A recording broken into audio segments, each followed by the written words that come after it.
So before we start the show, I had a dream last night that I was hosting a 49ers watch party, and I was going wild as the Niners won a big game, doing the San Francisco chant, seeing all the comments come in, people liking the video, also sending in those super chats. It got me thinking. I can't wait for the 2023 regular season. So if you're with me and you can't wait for Niners football to return, hit that thumbs up icon, like the video, and let's start today's show.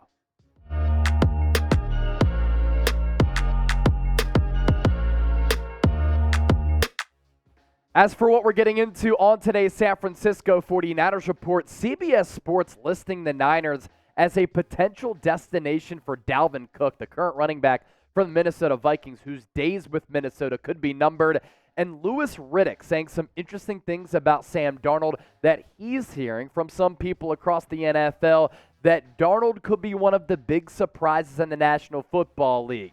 Put on your seatbelts, lock in. Today's show going to be awesome. And our sponsor, Bird Dogs, absolutely fantastic. Look, spring is here. Summer is coming up right around the corner.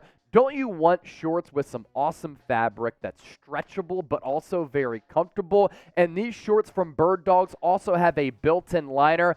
I'm telling you, you will not make a mistake if you add these shorts and pants to your wardrobe. Are you looking for shorts that not only look great, but feel great too? Look no further than Bird Dogs. As a regular viewer of the 49ers report, you know we're all about personal stories, right? And Bird Dogs has got one to share.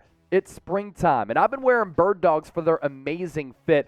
Not only do they make me look great, but they make me feel confident and comfortable all day long. All with their stretchy fabric. Bird Dogs shorts hug your legs in all the right places while still allowing freedom of movement. That's really important for me. I wear these shorts when I'm out running, working out, lifting weights. I wear them if I'm having a Sunday fun day with the homies, out on a date or hitting the town. The versatility needs to be added to your wardrobe. That's why you can't go wrong with Bird Dogs. Fit, comfort, versatility, they have it all. Don't believe me? Try them out yourself. Click the link in the description, birddogs.com. And when you enter the promo code chat, they'll throw something special in there for you. A free Yeti-style tumbler. That's right, a free Yeti-style tumbler with your purchase. You see all the different colors here to my right. A bunch of different styles as well. Birddogs.com, promo code chat. I promise you, you will not be disappointed. All right, let's get the show underway here. Could the 49ers have some Dalvin Cook interest? Dalvin Cook is most likely going to hit the market as a free agent as a post-June 1 cut, meaning after June 1, he can sign with whatever team he wants to across the National Football League, because teams right now are not going to give up assets for an older running back who's shown some signs of decline if they know that they can get him for free and cheaper, not have to pay him that current contract around $11 million in base salary and just give him whatever money they want in free agency. CBS Sports listing the Niners as a surprise potential destination if Cook is let go. Now, this is interesting here because the Vikings scrubbed him off of their social media banner on Twitter. They replaced him with Dalvin Cook's current backup running back in Alexander Madison. The four-time Pro Bowler will most likely get cut, so he will be free to sign with whatever team he pleases in NFL free agency. I still think that Dalvin Cook does have some gas left in the tank. You look at what he's been able to accomplish over the last 4 years, and while he's had some knick-knack injuries over the last few, it has not altered or affected his production at all. 250 carries for 1,100 yards back in 2019, 13 touchdowns. In 2020, he upped the workload by 62 carries, and with that, ran for more than 400 yards more than what he did in 2019 with 16 touchdowns. Now, the last 2 years, in 2021 and 2022, the touchdown numbers did go down, but the yards per carry is still plenty good enough, 4.7, 4.4, and he still ran for more than 1,100 yards. Here are those destinations from CBS Sports. Dallas Cowboys, after they let go of Ezekiel Elliott. The Chicago Bears did lose David Montgomery in free agency. The Arizona Cardinals are awful. I think that they're going to be bad this year. They could be looking for a running back, and James Cook is said to not be happy. Los Angeles Chargers, they've tried to shop Austin Eckler, but a two-headed backfield, honestly, of Dalvin Cook and Austin Eckler is pretty good for the short term while you have Justin Herbert on that rookie contract. And then lastly, it's the San Francisco 49ers. A lot of you might be saying, this makes no sense, and I agree with you. You'll still type clickbait in the comment section, even though I'm breaking it down here, but it's all good at the end of the day. Here's what CBS Sports had to say about Dalvin to the Bay. Cook in this 49ers offense would be like playing Madden on a rookie level for Coach Kyle Shanahan. Along with giving him an embarrassment of riches on offense, Cook would also give Shanahan desired depth at running back given Christian McCaffrey and Elijah Mitchell's injury history. That last point, it's a viable one. McCaffrey's been injured a lot. Elijah Mitchell's been injured a lot. A quarter century ago, Shanahan has an up-close look and had an up-close look at Terrell Davis running roughshod en route to winning 2 titles with Kyle's dad, Mike. Cook would do similar magic with the younger Shanahan while playing in the same zone blocking scheme as the one that Davis enjoyed. And Terrell Davis, Dalvin Cook, some similarities there.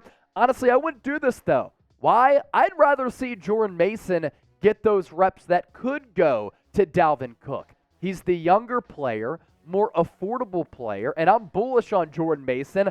I think he has a lot of upside. Either way, this 49ers running back room is in a pretty good position as we project forward to the 2023 season. Christian McCaffrey said getting traded to the Niners was one of the best things that ever happened to him. It was glorious to finally see him stay healthy after a couple of injury-plagued seasons. But before those injuries kind of curtailed his career for a little while, he was a 2-time All-Pro player. And last year, you saw why, lining up in the slot, out of the backfield, receiver, runner. He's awesome. I really like Elijah Mitchell as a backup running back. The dude needs to stay healthy. And through 2 years of his NFL career, he hasn't been able to do that. You have Jordan Mason as your RB3, Kyle Juszczyk leading the way and paving the way as that great blocking fullback who's a stupid athlete who can also catch the football. And then Ty Davis-Price, his roster spot in some question here, given the 3 running backs already ahead of him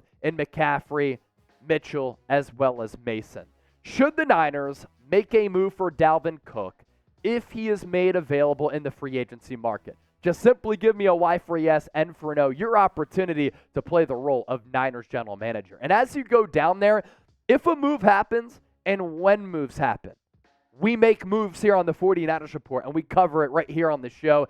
Detailed, in-depth analysis. Subscribe. We're north of 81,000 subscribers. We're shooting for that plaque from YouTube. 100,000 subscribers coming up next. ESPN NFL analyst Louis Riddick saying some interesting things about Sam Darnold from what he is hearing across the National Football League, saying he might surprise a lot of people. Oh boy, here we go. And what does it mean for Brock Purdy and Trey Lance? Let's dive in here. So here's what Riddick had to say. We don't quite know what Brock is going to look like coming off of injury, heading into training camp. We don't quite know what's even going on with Trey Lance. I'll tell you what. I had someone tell me this just recently. They believe that Sam Darnold, in that match with 49ers head coach Kyle Shanahan, and out there in San Francisco, that could finally be the spot that totally makes him become the out-of-nowhere surprise of the year. How juicy is that? I had someone who I trust explicitly when it comes to quarterback play tell me that, I'm telling you, Louis, I said to him, I was like, what? They're like, just trust me on this one right here. When it comes to Sam Darnold, this has been a fascinating conversation over the last couple of weeks, ever since really the Niners added Darnold in free agency. When it comes to Sam Darnold, 2 things can be true. He's extremely gifted, and you saw that at USC, and you've seen glimpses of that so far in his NFL career since he was drafted number 3 overall by the New York Jets. At 6'3", 225 pounds, Darnold has great size, great athleticism, a really strong arm in which he can make throws from different arm slots. That, though, has not translated to quality, good, or consistent quarterback play. And I understand that the counter-argument to that is that Sam Darnold hasn't had a lot of stability. Even at USC, Clay Helton was in over his skis. That offense was problematic, and Clay Helton wasn't a coach who should be coaching at that level. And at the NFL level, Sam Darnold has had 4 head coaches and 5 offensive coordinators in 5 years. But the production has been subpar, and even though he's had those 4 head coaches and 5 OCs in 5 years, he's made some really poor decisions with the football, and that's really been the thing that's held him back. And since coming into the league, the numbers aren't good. He's 21-34 as a starter. He's thrown 61 touchdowns to 55 picks. Among qualifying quarterbacks, he's last in passer rating, last in completion percentage. He has the 3rd worst interception percentage since that time, ahead of Jameis Winston and Ryan Fitzpatrick, who's retired now. He's last in air yards per attempt and 4th worst in yards per attempt. So with Darnold, the jury is out. Now, can Kyle Shanahan maximize him as a quarterback like he's done with C.J. Beathard, Nick Mullins, Brock Purdy, and hopefully at some point Trey Lance as well? Yes. But can we pump the brakes on Darnold and at least see him do it for once in his NFL career instead of some of these highlight-worthy plays that we've seen just from time to time with no consistency in those highlights? How many games will Darnold start, if any? Our final question here for the show. It's going to be a fascinating offseason. I talked about that briefly yesterday. I can't wait for it. Take a guess. Let us know. We want to hear from the faithful, and we'll catch you next time here on the 49ers Report.